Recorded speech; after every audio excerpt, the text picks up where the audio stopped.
Pam Wedding nearly drowned on a North Georgia river more than 40 years ago. Instead of feeling panicked, I felt peaceful. Well, I'm dead. I've got to be dead because I can't be breathing underwater.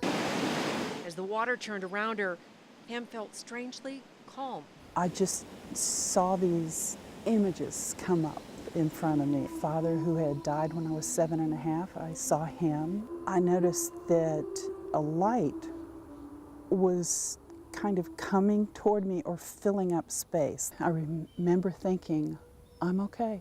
This is all right. It's really, I think there's some real mysteries connected with this. Dr. Raymond Moody has spent 40 years studying near-death experiences. There's some sort of hope that what we call death is not the end. Even more interesting, Dr. Moody says people who aren't dying but are merely with someone who is often describe the same experiences. Every single element that we know of as a near-death experience is also commonly reported by bystanders. In his new book, Glimpses of Eternity, Moody interviews doctors and people who've been at the bedside of dying loved ones.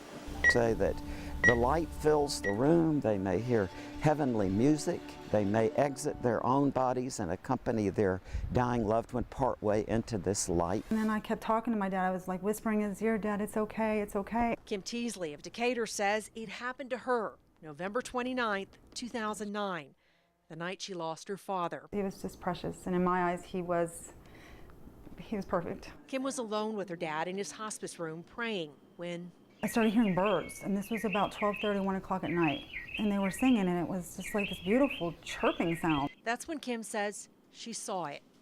There were 2 white clouds, and there was a gate, and it was opening, and at that time, his heart rate started going down, and mine started beating really fast, and I held him until he left.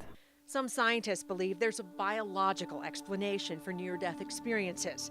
Emory University Midtown ICU neurologist Dr. Wendy Wright says on the brink of death, the brain releases a rush of feel-good chemicals called endorphins. So when these chemicals are released, these different types of phenomena can occur. A person might see a light or experience a sense of peace or calming, feel that they're surrounded by loved ones. But Dr. Moody says the dying brain theory doesn't explain how someone like Kim could get a glimpse of the afterlife. And what's the difference? It's the same experience, and yet some people have it when they're ill or injured, some people have it when they're perfectly healthy. And Kim Teasley says her dad's final goodbye gives her hope. Because there is heaven, and I know my dad went.